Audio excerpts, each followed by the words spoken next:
कैसे बताई कि कैसे जियतानी रे ई जहरिया जुदाई के पियतानी रे कि तू जईब ससुरा हम जईब शमशान रे तमौत के सीन देख दुनिया जहान रे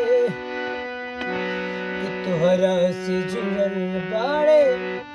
हमारा दिल के कनेक्शन हो हम न जननी के तोहर प्यार करिए सन हो। देखी प्यार मोहब्बत की बीमारी इतना खराब बीमारी होला ही भैया कि बीमारी लगला के बाद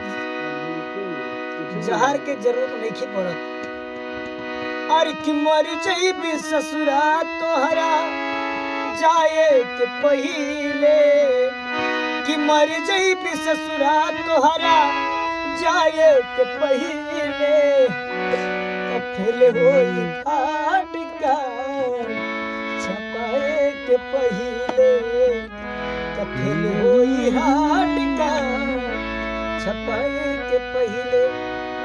कौनो लइका कहत किए करे जा कितना विश्वास रहला कि हम दोनों जनी बतियावल जाता काल के डेट में हमार तोहर बियाह हुई लेकिन बारे जमाना तू इतना जल्दी बदल ले विश्वास ना रहे। अतः ठीक बात तू खुश बाड़ी तो खुश रह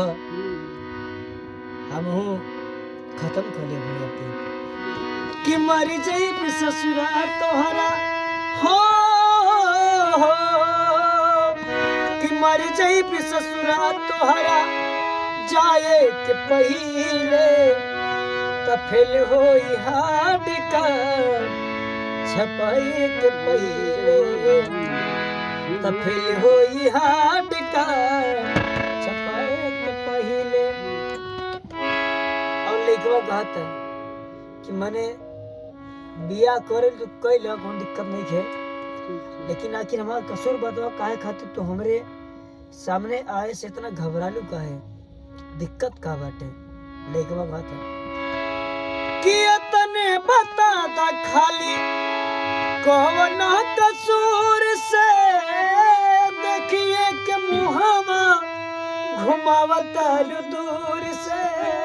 देखिए के मुहावा मरे तोहरे नजर में हम इतना खराब हो गए हैं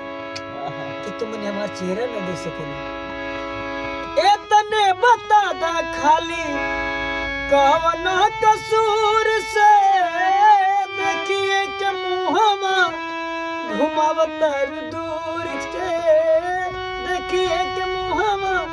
घुमावता दूर से। लइकवा कहता कि देखा अगर तू हमारा चेहरा देखल पसंद ना करेलू तो बहुत जल्दी खत्म कर देगा कि माड़ो के पास तोहर कटाए के पहिले अरे माड़ो के पास तोहर कटाए के पहिले त फिर होई हाड का छपाए के पहिले फिर होई हाड का छपाए के पहिले। अरे जानता नहीं मरल बानी हम तो कदीर के